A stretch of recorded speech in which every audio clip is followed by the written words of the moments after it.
Hello all, welcome to our channel. So இன்றைக்கி பார்த்தீங்கன்னா Indian பாலிட்டியில் class 16 தான் பார்க்க போகிறோம். ஸோ இதுக்கு முன்னாடி வந்து 15 கிளாஸஸ் நம்ம கம்ப்ளீட் பண்ணிட்டோம். அதோட லிங்க்ஸும் பார்த்தீங்கன்னா டிஸ்கிரிப்ஷன் பாக்ஸில் கொடுத்துருக்கேன், மறக்காமல் போய் ஃபாலோ பண்ணிக்கோங்க. இன்றைக்கி பார்க்க போகிறது பார்த்தீங்கன்னா 16th class corruption in public life, அதாவது பொது வாழ்வில் ஊழல். ஸோ இந்தியா மாதிரியான ஒரு மிகப்பெரிய டெமோக்ராட்டிக் கண்ட்ரிக்கு பார்த்திங்கன்னா ஒரு மிகப்பெரிய பிரச்சனையாக இருக்கிறது பார்த்திங்கன்னா கரப்ஷன்னு நம்ம சொல்லலாம். ஸோ அதுக்காக கவர்மெண்ட் வந்து நிறையா ஃப்ரேம் ஒர்க்ஸ் கொண்டு வந்திருக்காங்க. ஸோ என்னென்ன மாதிரியான கரப்ஷன்லாம் இருக்குது, அதுக்கு என்னென்ன இனிஷியேட்டிவ்ஸ் வந்து கவர்மெண்ட் எடுத்திருக்காங்க, ஸோ அந்த டேட்டாஸ்லாம் வந்து நாம் இந்த வீடியோவில் பார்க்க போகிறோம். ஓகே ஸோ கரப்ஷனுங்கிற வார்த்தை பார்த்திங்கன்னா கரப்டஸ் அப்படிங்கிற லாட்டின் வேர்ட்லேருந்து இதாக இருக்குது. ஸோ இந்த மாதிரி கூட சில டைம் கேட்பாங்க, பார்லிமெண்ட் அப்படிங்கிற வார்த்தை எதுலேருந்து வந்துச்சு அப்படின்னு கேட்டிருப்பாங்க இதுக்கு முன்னாடியான டிஎன்பிஎஸ்சி கொஷின்ஸில். ஸோ கரப்ஷனுங்கிற வார்த்தை லாட்டின் வேர்டு கரப்டஸ் அப்படிங்கிற வார்த்தையிலேருந்து வந்திருக்கு. Misuse of entrusted power for the private gain, அதாவது ஒருத்தர் அவரோட பவரை அவரோட பர்சனல் லாபத்துக்காக யூஸ் பண்ணுறது தான் வந்து கரப்ஷன். ஸோ இந்த கரப்ஷனுங்கிற வார்த்தை மேக்ஸிமம் வந்து பார்த்திங்கன்னா கவர்மெண்ட் ஜாப்பில் இருக்க அந்த ஏரியாவில் தான் வந்து அதிகமாக நம்ம பார்க்கலாம். ஸோ நம்ம எல்லா ஏரியாலையும் இருக்குது கரப்ஷனுங்கிறது. வந்து ஒரு குக்கிராமத்தில் இருக்க ஒரு விஏஓ ஆஃபீஸ்லையாக இருக்கட்டும், அங்கேருந்து நம்ம நேஷ்னலி ஹையஸ்ட் ஆஃபீஸ் பார்லிமெண்ட் வரைக்கும் வந்து இந்த கரப்ஷனுங்கிறது வந்து நீண்டிருக்கு. ஆனால் இந்த கரப்ஷனுங்கிற வார்த்தை அதிகமாக வந்து இந்த கவர்மெண்ட் செக்டார்ஸ் இருக்கு இல்லையா, அதில் தான் வந்து நம்ம அதிகமாக யூஸ் பண்ணுவோம். ஓகே ஸோ இந்த கரப்ஷன்ஸ் வந்து என்ன மாதிரியான டைப்ஸ் இருக்குதுன்னு பார்த்துட்டிங்கன்னா, ஃபர்ஸ்ட் வந்து பிரைபரி. ஸோ பிரைபரிங்கிறது லஞ்சம். ஸோ நம்ம காமனாக நடக்கிறது தான், நம்ம டே டு டே லைஃப்பில் வந்து நம்ம இந்த பிரைபரி பார்ப்போம். Giving or receiving items of value to influence the actions of an official or person in charge of public duty, அதாவது கவர்மெண்ட் அஃபிஷியல் நம்ம எடுத்துக்கலாம். ஓகே, அடுத்தது நெப்போட்டிசம்னா ஃபேவரட்டிசம் நம்ம சொல்லலாம். Shown to relatives or friends by those in power, especially by giving them jobs or special favours. அதாவது government ஜாபில் இருக்க ஒரு நபர் அவரோட ஃப்ரெண்ட்ஸுக்கோ இல்லை ரிலேட்டிவ்ஸுக்கோ அவரோட பவரை மிஸ்யூஸ் பண்ணி ஏதாச்சும் ஃபேவர் பண்ணுறது பார்த்திங்கன்னா நம்ம நெப்போட்டிசம் அப்படின்னு சொல்லுவோம். So it includes relatives and friends. அடுத்தது வந்து patronage, using state resource to reward individuals for their electoral support or personal loyalty. So patronage அப்படின்னு சொல்லிட்டு சிம்பிளாக ஒரு விஷயம் சொல்லணும்னா என்னென்னு பார்த்துட்டிங்கன்னா, கவர்மெண்ட் வந்து 2018 கொண்டு வந்தாங்க இல்லையா எலக்டோரல் பாண்ட்ஸ், இதை வந்து நம்ம எக்ஸாம்பிளாக சொல்கிறோம். எலக்டோரல் பாண்ட்ஸுங்கிறது நம்ம நேஷ்னல் பார்ட்டிஸாக இருக்கட்டும், ஸ்டேட் பார்ட்டிஸாக இருக்கட்டும், அதுக்கு வந்து லீகலாகவே அதுக்கு முன்னாடி வந்து எந்த ஒரு கம்பெனிஸு ஆர் ப்ரைவேட் பர்சன்ஸ் வந்து ஃபண்டிங் பண்ணக்கூடாது இருந்துச்சு. ஆனால் இந்த எலக்டோரல் பாண்ட் மூலிமா ஃபண்டிங் பண்ணலாம் பொலிட்டிக்கல் பார்ட்டிஸ் அப்படின்னு சொல்லிட்டு ஒரு இது கொண்டு வந்தாங்க. அதுக்கு கீழே 4,000 crores 5,000 crores வந்து நேஷ்னல் பார்ட்டிஸ்லாம் வந்து வாங்கினாங்க. ஸோ அந்தளவுக்கு இருந்துச்சு. ஆனால் ரீசெண்டாக வந்து அதை வந்து இட் இஸ் அன்லாஃபுல் அப்படின்னு சொல்லிட்டு அதை ஸ்ட்ரைக் டவுன் பண்ணிட்டாங்க சுப்ரீம் கோர்ட்டில். ஸோ வந்து இந்த எலக்டோரல் பாண்ட்ஸை இது பண்ணலாம். என்னென்னா வந்து ஸ்டேட் ரிசோர்ஸை பார்த்திங்கன்னா அவங்களோட எலக்டோரல் பெனிஃபிட்டுக்காக வந்து கொடுக்கறது, செலவு பண்ணுறது வந்து பார்த்திங்கன்னா நம்ம பேட்ரனேஜ்னு சொல்லுவோம். It is kind of bribery தான். ஓகே, ஸோ அடுத்தது பார்த்திங்கன்னா சந்தானம் கமிட்டி. ஸோ சந்தானம் கமிட்டிங்கிறது கரப்ஷன் ரிலேட்டடான இஷ்யூஸில் வந்து ஒரு மிகப்பெரிய ஒரு இம்பேக்ட் க்ரியேட் பண்ண ஒரு கமிட்டி. என்னென்னு பார்த்துட்டிங்கன்னா ஃபஸ்ட்டாக கரப்ஷனுக்காக அமைக்கப்பட்ட கமிட்டி வந்து பார்த்திங்கன்னா இந்த சந்தானம் கமிட்டி தான். ஸோ சந்தானம் அவர்கள் தலைமையில் 1962 வந்து கொண்டு வந்தாங்க. ஸோ இது வந்து ஒரு நிறைய சேஞ்சஸை வந்து அட்மினிஸ்ட்ரேஷனில் ஏற்படுத்துச்சு. ஃபர்ஸ்ட்டாக என்ன பண்ணுச்சுன்னு பார்த்தீங்கன்னா, this committee is a bedrock of India's anti corruption infrastructure. It highlighted the administrative delays. So administrative டிலேவும் பர்சனல் டிஸ்கிரிஷன்னா ஒரு தனிநபர்கிட்ட அதிகப்படியான முடிவெடுக்கும் அதிகாரங்கள் குமிஞ்சிருக்கிறதும் வந்து இந்த கரப்ஷனுக்கான காரணங்கள் அப்படின்னு சொல்லியிருந்தார். அதே மாதிரி அட்மினிஸ்ட்ரேட்டிவ் டிலேஸ். ஸோ வந்து ஒரு ப்ராசஸ் வந்து ரொம்ப டிலே ஆகுதுன்னா அதுக்கு வந்து பணம் கொடுத்தா சீக்கிரம் அந்த ப்ராசஸை வந்து கம்ப்ளீட் பண்ணிடலாம் அப்படின்னு சொல்லிட்டு நிறைய பேர் பணம் கொடுப்பாங்க. ஸோ இந்த 2 ரீசன்ஸை வந்து சொல்லியிருந்தார். இந்த 2 தான் வந்து பார்த்திங்கன்னா 2 ப்ரைமரி ரீசன்ஸ் அப்படின்னு சொல்லியிருந்தார். ஸோ இவரோட ரெக்கமெண்டேஷன் அடிப்படையில் தான் 1964 பார்த்திங்கன்னா சிவிசி, அதாவது சென்ட்ரல் விஜிலன்ஸ் கமிஷன் வந்து எஸ்டாப்ளிஷ் பண்ணாங்க. ஸோ கரப்ஷன் ரிலேட்டடான எல்லா கேஸஸும் டீல் பண்ணுறது இந்த சென்ட்ரல் விஜிலன்ஸ் கமிஷன் தான். ஓகே, ஸோ அதே மாதிரி பார்த்தீங்கன்னா அதை நம்ம பின்னாடி பார்க்கலாம். ஆக்ட் ரிலேட்டடான ஆக்ட்ஸ் எல்லாம் வந்து நான் பின்னாடி கொடுத்துருக்கேன், அதையும் பார்த்துடலாம். So root causes of corruption. இந்த கரப்ஷனுக்கான காசஸ் என்னென்னு பார்த்துட்டிங்கன்னா அட்மினிஸ்ட்ரேட்டிவ் டிலேஸ். ஸோ முன்னாடியே சொன்ன மாதிரி அந்த ப்ராசஸ் ரொம்ப டிலே ஆகும்போது நம்ம பணம் கொடுத்தா அந்த ப்ராசஸ் சீக்கிரம் முடிச்சிடலாம்னு சொல்லிட்டு நிறைய பேர் கொடுக்குறாங்க. அதனால அட்மினிஸ்ட்ரேட்டிவ் டிலேவும் ஒரு காரணம். Slow decision making encourages speed money to bypass bureaucratic hurdles. அடுத்தது பார்த்திங்கன்னா பர்சனல் டிஸ்கிரிஷன், அதாவது ஒரு தனிநபர்கிட்ட அதிகப்படியான பவர் இருக்கிறது. Excessive power vested in officials without clear guidelines lead to misuse. அடுத்தது பார்த்திங்கன்னா election funding. High cost of elections and use of black money create a cycle of political corruption. So இங்கே இருக்க நிறையா பொலிட்டிஷியன்ஸ் இப்போ தான் நம்ம தமிழ்நாட்டில் எலெக்ஷன் கம்ப்ளீட் ஆச்சு. ஸோ ஒவ்வொருத்தரும் எந்த அளவுக்கு பணம் கொடுத்தாங்கன்னு எங்கள் எல்லாத்துக்கும் தெரியும். அந்த பணம்லாம் கண்டிப்பாக ஒயிட் மணியாக இருக்கிறதுக்கு வாய்ப்பே இல்லை, எல்லாமே பிளாக் மணி தான். ஸோ அந்த அக்கௌண்ட்ஸ்லேருந்து நீங்கள் நிறைய அக்கௌண்ட் காமிக்க முடியாது. இப்போது ஒவ்வொருத்தருக்கும் பார்த்தீங்கன்னா இப்போது ஈரோடெலாம் பார்த்தீங்கன்னா ஒரு 2000 கொடுத்தாங்க எங்கள் தொகுதிக்கு. ஸோ அதெல்லாம் பார்த்தீங்கன்னா கண்டிப்பாக ஒயிட் மணியாக இருக்கிறதுக்கு சான்ஸே கிடையாது. அடுத்து பார்த்தீங்கன்னா கம்பல்சம் ப்ரொசீஜர், அதாவது ரொம்ப காம்ப்ளெக்ஸான டிஃபிகல்ட் ப்ரொசீஜராக இருக்கிறதும் பார்த்தீங்கன்னா இந்த கரப்ஷனுக்கான ஒரு reason. Complex laws and regulation make the common man vulnerable to extortion. So இந்த 4 ரீசன்ஸ் ரூட் காஸ் ஆஃப் கரப்ஷனுக்கான காரணங்களாக நம்ம சொல்லலாம். ஓகே, அடுத்தது பார்த்திங்கன்னா இந்த கரப்ஷனால் ஆகிற socio economic impact. So corruption acts as and hidden tax. So கரப்ஷனுங்கிறது ஒரு மறைமுக வரியாக அது ஆக்ட் ஆகுது. Increasing the transaction cost, discouraging foreign direct investment, leading to misallocation of scarce public resource. இப்போ ஒரு ஒரு ஒரு ஸ்டார்ட் அப் ஒரு கம்பெனி ஸ்டார்ட் பண்ணுறோன்னு வச்சுக்கோங்க. அதுக்கு லஞ்சம் கேட்பாங்க, அதுக்கு அப்ரூவல் வாங்குறதுக்கு லஞ்சம், ஒவ்வொரு விஷயத்துக்கும் லஞ்சம், அந்த லேண்டை அப்ரூவல் வாங்குறதுக்கு லஞ்சம், அந்த பிஸ்னஸ் அப்ரூவல் வாங்குறதுக்கு லஞ்சம், இந்த மாதிரி நிறைய இடத்துல கரப்ஷன் ஆகும்போது அது மறைமுகமான வரி மாதிரியே ஆக்ட் ஆகுது. அப்போது அவங்க ஃபினான்ஷியல் ரிசோர்ஸ் அவங்க கம்மியாகுது. ஸோ ப்ரொடக்டிவிட்டியும் ரொம்ப கம்மியாக இருக்கும். ஸோ இது ஒரு மெயின் ரீசன் நம்ம சொல்லலாம். ஸோ இது எக்கனாமிக் இம்பேக்ட். அடுத்த சோஷியல் இன்இக்வாலிட்டி என்னென்னு பார்த்துட்டிங்கன்னா it widens the gap between rich and the poor, denying service to those who cannot pay bribes, thereby undermining the moral fiber of society. அதாவது ஒரு ஆஃபீஸ்க்கு போகிறாங்க ஒரு வேலை நடக்கணுங்கிறதுக்காக. அப்போ அவங்க லஞ்சம் கேட்கும்போது பணக்காரங்களாக இருந்தால் அவங்க அந்த லஞ்சத்தை கொடுக்க முடியும், அதே ஏழைனால அது கொடுக்க முடியாது. ஸோ இது ஒரு ரிச் புவருக்கான அந்த சோஷியல் இன்இக்வாலிட்டியை ரொம்ப அதிகமாக ஆக்குது அப்படின்னு சொல்கிறாங்க. ஓகே, அடுத்த பார்த்திங்கன்னா சென்ட்ரல் கவர்மெண்ட் கொண்டு வந்த ஆன்டி கரப்ஷன் ஃப்ரேம் ஒர்க் என்னென்னு பார்க்கலாம். இன்ஸ்டியூஷனல் அண்ட் லெஜிஸ்லேட்டிவ் மெஷர்ஸ் என்னென்னு பார்க்கலாம். ஸோ ஃபர்ஸ்ட் முன்னாடி பார்த்த மாதிரி சென்ட்ரல் விஜிலன்ஸ் கமிஷன், இது 1962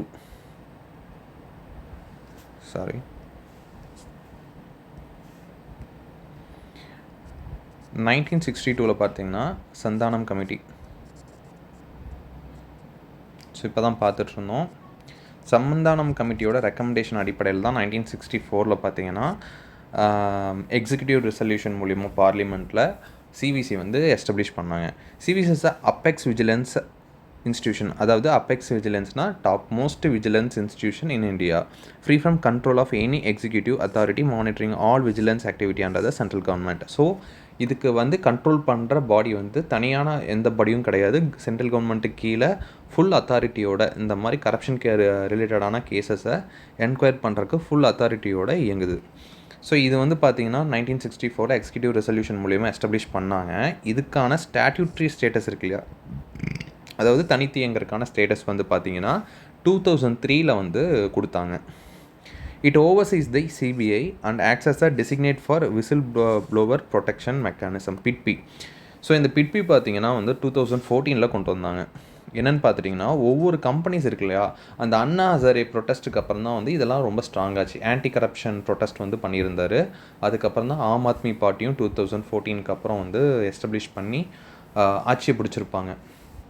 ஸோ அந்த மாதிரி இந்த பிட்பி 2014 கொண்டு வந்தாங்க. அதோட நோக்கம் என்னென்னு பார்த்தீங்கன்னா ஒவ்வொரு கம்பெனிஸ்குள்ளேயும் இருக்க ஒரு நபர்கள் அந்த கம்பெனிஸில் கம்பெனிஸ் ஆர் கவர்மெண்ட் ஆஃபீஸஸில் நடக்கிற கரப்ஷனை வெளிக்கொண்டு வரலாம். அதுக்கு தான் இந்த பிட்பி சட்டம் ஹெல்ப் பண்ணுது. விசில் ப்ளோவர் ப்ரொடெக்ஷன் மெக்கானிசம் மூலிமா அவங்களோட ஐடென்டிட்டியும் யாருன்னு தெரியாமல் பாதுகாப்பாங்க. ஸோ அந்த ஏதாச்சும் கரப்ஷன் நடந்து மால் ப்ராக்டிசஸ் நடந்தால் அதை வெளிக்கொண்டு வரதுக்கான ப்ராசஸ் தான் இந்த பிட்பி. ஓகே. அடுத்தது பார்த்தீங்கன்னா, லோக்பால் அண்ட் லோக் ஆயுக்தா. ஸோ இதுவும் வந்து பார்த்தீங்கன்னா, ஒரு ஆன்டி கரப்ஷன் மெஷர் தான். லோக்பால், லோக் ஆயுக்தா ஆக்ட் வந்து 2013ல கொண்டு வந்தாங்க. ஆனால் இதுக்கான ப்ராசஸ் வந்து ரொம்ப வருஷமாகவே போயிட்டுருக்கும். 1960ஸ்லேருந்து இந்த ஆக்ட் கொண்டு வரக்கான முன்னெடுப்புகள் நடந்திருக்கும். ஆனால் 2013ல் தான் இந்த ஆக்ட் பாஸ் பண்ணாங்க. லோக்பால் அண்ட் லோக் ஆயுக்தா. லோக்பால்ங்கிறது பார்த்தீங்கன்னா சென்ட்ருக்கு, அதாவது யூனியன் கவர்மெண்ட்டுக்கு. லோக் ஆயுக்தாங்கிறது வந்து ஸ்டேட்டுக்கு. Provide for the establishment of Lokpal, இங்கே இருக்குது, Lokpal for the Union and Lok Ayukta for states.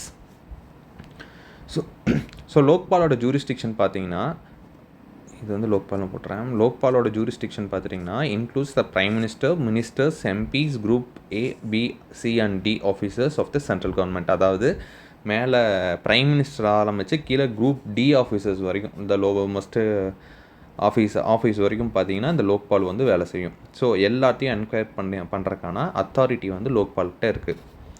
Okay. So அதே மாதிரி பார்த்தீங்கன்னா Lok Ayukta investigates allegations of corruption against state public servants including the chief minister in any states. So chief minister வந்து most government official வரைக்கும் enquire பண்ணுறதுக்கான power வந்து லோக் ஆயுக்தா இருக்குது state லெவலில். Okay. அடுத்து பார்த்தீங்கன்னா டிவிஎஸ்சி. ஸோ டிவிஎஸ்சிங்கிறது பார்த்தீங்கன்னா directorate of vigilance and anti corruption. இதை தான் வந்து டிவிஎஸ்சின்னு சொல்கிறோம். இப்போது அங்கே எப்படி சென்ட்ரல் விஜிலன்ஸ் கமிஷன் இருக்கோ அதுக்கு அதே மாதிரி இங்கே ஸ்டேட்டில் பார்த்தீங்கன்னா ஸ்டேட் விஜிலன்ஸ் கமிஷன் இருக்குது. இந்த டிவிஎஸ்சிங்கிறது ஸ்டேட் விஜிலன்ஸ் கமிஷனுக்கு கீழே தான் வந்து ஒர்க் ஆகுது. ஸோ இது எஸ்டாப்ளிஷ் பண்ணதும் அதே சிவிசி க்ரியேட் பண்ண அதே வருஷம் தான் 1964. Conducting enquiries into allegations referred by the State Vigilance Commission and setting traps for bribery cases. So லஞ்சம் கொடுக்குறாங்க, அதை வந்து பிடிக்கணும் அப்படின்னா அங்கே உள்ளே இருக்கவங்களே வந்து லஞ்சம் கேட்டிருக்காங்கன்னு சொல்லிட்டு நீங்கள் டிவிஎஸ்சிட்ட போனால் அதை வந்து அவங்க அரெஸ்ட் பண்ணுவாங்க. அந்த லஞ்சம் கொடுக்கும்போது உங்களுக்கு தெரியும், அந்த ஒரு அந்த ஒரு பவுடர் வந்து மேலே இது பண்ணியிருப்பாங்க. அது தண்ணிக்குள்ளே விடும்போது வந்து கலர் மாறுச்சுன்னா, அந்த நோட்டில் இருக்கிற கலர் மாறுச்சுன்னா கை விடும்போது தண்ணிக்குள்ளே, ஸோ அது வந்து நீங்கள் ப்ரைப் வாங்கியிருக்கீங்க அப்படின்னு சொல்லிட்டு இது பண்ணுவாங்க. ஸோ அந்த மாதிரி அரெஸ்ட் பண்ணுவாங்க. அதுக்கு நீங்கள் டிவிஎஸ்சிட்ட தான் போகணும். ஸோ நீங்கள் கரப்ஷன் ரிலேட்டடான கேசஸை வெளியில் சொல்கிறக்கு, அந்த இஷ்யூஸை வெளியில் சொல்கிறதுக்கான டோல் ஃப்ரீ நம்பர் பார்த்தீங்கன்னா 1064 ஆர் 1965.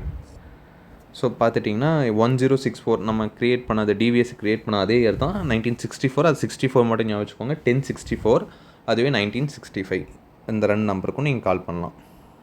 ஓகே. அடுத்தது வந்து லெஜிஸ்லேட்டிவ் ஆக்ட்ஸ் என்னென்னு பார்த்துட்டிங்கன்னா prevention of corruption act 1988. So அதுக்கு முன்னாடியே பார்த்தீங்கன்னா 1947 வந்து ஒரு ஆக்ட் பண்ணியிருப்பாங்க. அதை ரீப்ளேஸ் பண்ணது தான் இந்த 1988 act. So it is a primary law to prosecute corrupt public servants. So anti corruption act ஃபஸ்ட்டாக கொண்டு வந்தது பார்த்திங்கன்னா 1947 அப்புறம் 1988 தான். So to prosecute corrupt public servants. அடுத்த பார்த்திங்கன்னா மணி லாண்ட்ரிங் ஆக்ட் 2002. ஸோ மணி லாண்ட்ரிங்னா ஒன்றும் கிடையாது, அதாவது பிளாக் மணியை ஒயிட் மணியாக ஆக்கிற ப்ராசஸ் தான். ஸோ அதை வந்து ப்ரிவென்ட் பண்ணுறதுக்காக prevents money laundering and confiscation of properties. Okay. So அதே மாதிரி பார்த்துட்டிங்கன்னா ஆர்டி ஆக்ட் தெரியும். அக்டோபர் 12 2005 வந்து ஆர்டி ஆக்ட் கொண்டு வருவாங்க. It succeeded official secrets act 1923. அதை சக்சீட் பண்ணிட்டு வந்தது தான் இந்த RTI act. According to article 19 கீழே தான் வந்து ஆர்டி ஆக்ட் வந்து 2005 பாஸ் பண்ணியிருப்பாங்க. Empower citizen to demand accountability and data. So வந்து அந்த கவர்மெண்ட்டோட எல்லா விஷயமும் வந்து டிரான்ஸ்பரன்சியாக இருக்கணுங்கிறக்காக கொண்டு வந்தது தான் அந்த ஆர்டிஏ ஆக்ட்டு. ஸோ இதுவும் வந்து பார்த்திங்கன்னா ஒரு ஆன்டி கரப்ஷன் மெஷராக தான் வந்து நம்ம பார்க்குறோம். ஸோ ஏதாச்சும் வந்து நமக்கு டவுட் இருந்துச்சுன்னா, இதுக்கு எவ்வளோ செலவு பண்ணியிருப்பாங்க அந்த மாதிரி டவுட் இருந்துச்சு அந்த மாதிரினா நம்ம ஆர்டிஐயில் வந்து ஃபைல் பண்ணி அதை வாங்கி பார்த்துக்கலாம். அடுத்தது வந்து பார்த்துட்டிங்கன்னா PIDPI, whistle blowers protection act 2014 to receive and protect info on corruption. So யாரெல்லாம் அந்த கரப்ஷனை வெளியே கொண்டு வராங்களோ அவங்களுக்கான ப்ரொடெக்ஷன் மெஷராக தான் வந்து இந்த விசில் ப்ளோவர் ப்ரொடெக்ஷன் ஆக்ட் வந்து கொண்டு வந்தாங்க 2014. அடுத்தது right to information act. So இப்போ பார்த்தது தான் இது வந்து கொண்டு வந்தது October 12, 2005. Is the most powerful tool in the hands of citizens to fight administration opacity. So transparency ka opposite opacity. So transparency replaces the Official Secret Act 1923 culture with accountability. So any citizen can request information from a public authority. ஒவ்வொரு டிபார்ட்மெண்ட்லையும் பார்த்துட்டிங்கன்னா இந்த RTA officer public information officer பிஐஓன்னு சொல்லுவாங்க. இவங்க வந்து ஒவ்வொரு டிபார்ட்மெண்ட்லேயும் ஒவ்வொரு செக்ஷன்லேயும் இருப்பாங்க. இதுக்காகவே இருப்பாங்க. இந்த யாராச்சும் வந்து ஆர்டிஐ ஃபைல் பண்ணாங்கன்னா அது கொடுக்கறதுக்காகவே இருப்பாங்க. அடுத்தது information must be provided within 30 days. நீங்கள் என்றைக்கு வந்து ஆர்டிஐ ஃபைல் பண்ணுறீங்களோ, எந்த இன்ஃபர்மேஷன் கேட்டு ஃபைல் பண்ணுறீங்களோ அந்த இன்ஃபர்மேஷனை 1 month, அதாவது 30 daysக்குள்ளேயே வந்து அவங்க ரிப்ளை பண்ணிடணும். அப்படி இல்லைனா வந்து ஒரு அதிகபட்சம் வந்து 45 days வரைக்கும் பண்ணலாம். சம்திங் இஷ்யூ இருந்துச்சு பண்ண முடியல அப்படின்னா 45 days வரைக்கும் நீங்கள் பண்ணலாம். அதுக்கு மேலே போச்சுன்னா பார்த்தீங்கன்னா ஃபைன் பண்ணிடுவாங்க.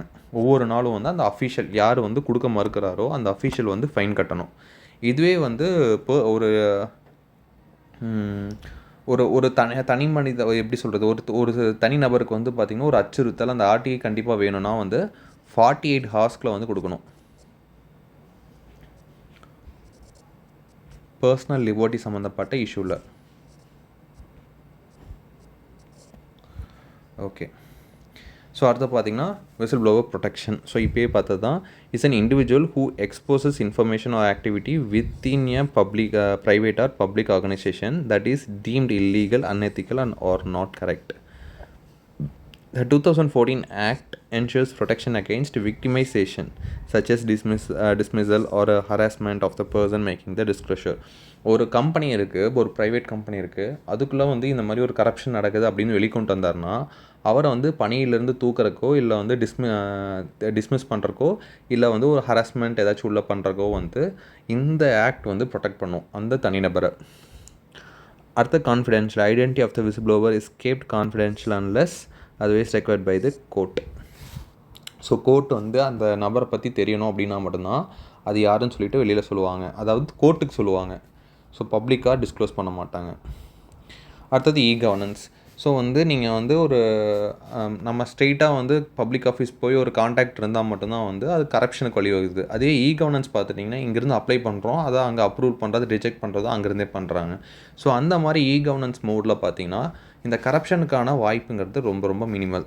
ஸோ அது வந்து one of the anti corruption மெஷராக நம்ம சொல்லலாம். Technology serves as a powerful deterrent by removing human interface between citizens and services. So direct benefit transfer நமக்கு இப்போ 1000 ரூபா கொடுக்குறாங்க. இப்போது சில இடத்துல பார்த்துட்டிங்கன்னா வந்து இந்த பொங்கலுக்கு வந்து 1000 2000 கொடுப்பாங்க. இப்போ வந்து பார்த்துட்டிங்கன்னா டைரெக்டாக பேங்க் அக்கௌண்ட்டுக்கே பண்ணிடுறாங்க. ஆனால் முன்னாடி என்ன ஆகுனா வந்து அதில் சில பேர் வந்து அந்த அமௌண்ட்டை வந்து எடுத்துக்குவாங்க. ஸோ அந்த மாதிரி இஷ்யூஸ் இருந்துச்சு. இப்போ டைரக்ட் பெனிஃபிட் ட்ரான்ஸ்ஃபர் டைரெக்டாக பேங்க் அக்கௌண்ட்டுக்கு இல்லைன்னா போஸ்டல் அக்கௌண்ட்டுக்கு அனுப்பிடுறனால இந்த இஷ்யூஸ்லாம் வந்து எலிமினேட் பண்ணிடுறாங்க. Eliminates the middleman in welfare schemes. Online portals, government portals like eSevai facilitate transparent service delivery. அடுத்தது procurement ensures for fair bidding for government contracts and tenders. So வந்து government tenders எடுக்கிறக்கும் பிட்டிங்லாம் வந்து வந்துருச்சு. So அதுவும் வந்து கரப்ஷனை கம்மி பண்ணுது. அடுத்தது வந்து அந்த கரப்ஷனால் வந்து எதெல்லாம் இம்பேக்ட் ஆகுதுன்னு பார்த்துட்டிங்கன்னா பப்ளிக் ட்ரஸ்ட், எஃப்டிஐ லாஸ், அட்மினிஸ்ட்ரேஷனோட எஃபிஷியன்சியும் வந்து பார்த்திங்கன்னா கம்மியாகுது. ஓகே. ஸோ அதே மாதிரி பார்த்துட்டிங்கன்னா கரப்ஷன் பெர்செப்ஷன் இண்டெக்ஸ்.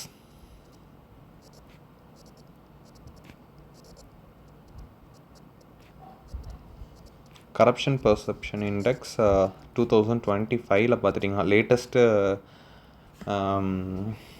இண்டெக்ஸ் வந்து ரிலீஸ் பண்ணியிருந்தாங்க. அதில் இந்தியாவோட ரேங்க் வந்து பார்த்துட்டிங்கன்னா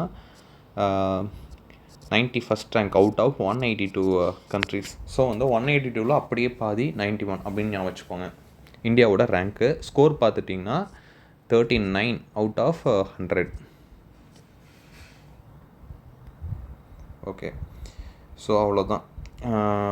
ஸோ லால்பாக் அந்த சிவிசி இதெல்லாம் வந்து பார்த்துட்டிங்கன்னா இந்த சென்ட்ரல் விஜிலன்ஸ் கமிஷன் இந்த கரப்ஷன் இண்டெக்ஸ் அதெல்லாம் அந்த கரப்ஷன் ஆக்ட் அதெல்லாம் மேக்ஸிமம் பார்த்துட்டிங்கன்னா லால் பகதூர் சாஸ்திரி, சிபிஐயாக இருக்கட்டும், சிவிசி, இது எல்லாமே யார் பீரியடில் வந்துச்சுன்னு பார்த்துட்டிங்கன்னா லால் பகதூர் சாஸ்திரி அவர்கள் பீரியட் தான் வந்துச்சு. இதை கொடுக்கும்போது அவர் சொன்ன வார்த்தை என்னென்னு பார்த்துட்டிங்கன்னா, stamping out corruption is a very tough job, but we would be failing in our duty if we do not tackle this problem seriously and with determination. So கரப்ஷனுங்கிறது வந்து உண்மையாலுமே ஒரு மோசமான, அதே நிமிஷம் அதை ரிமூவ் பண்ணுறதுக்கு கஷ்டமான ஒரு விஷயம்.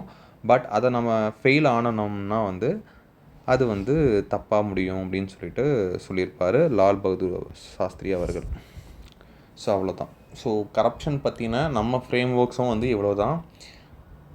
உங்களுக்கு ஏதாச்சும் டவுட் இருந்துச்சுனாலும் வந்து எனக்கு கமெண்ட் பண்ணலாம். அடுத்த கிளாஸில் வந்து கவனிக்கலாம். கிட்டத்தட்ட வந்து நம்ம கிளாஸ் வந்து கம்ப்ளீட் பண்ணுற ஸ்டேஜுக்கு வந்துட்டோம். உங்களுக்கு என்ன டவுட்டு பாலிட்டியில் இருந்தாலும் வந்து உங்களுக்கு கமெண்ட் பண்ணுங்கள், நான் கிளியர் பண்ணுறேன். மறக்காமல் வந்து டெலகிராம் குரூப்போட லிங்க் வந்து நான் டிஸ்கிரிப்ஷனில் கொடுத்துருக்கேன். மறக்காமல் போய் ஃபாலோ பண்ணிக்கோங்க. தேங்க்யூ.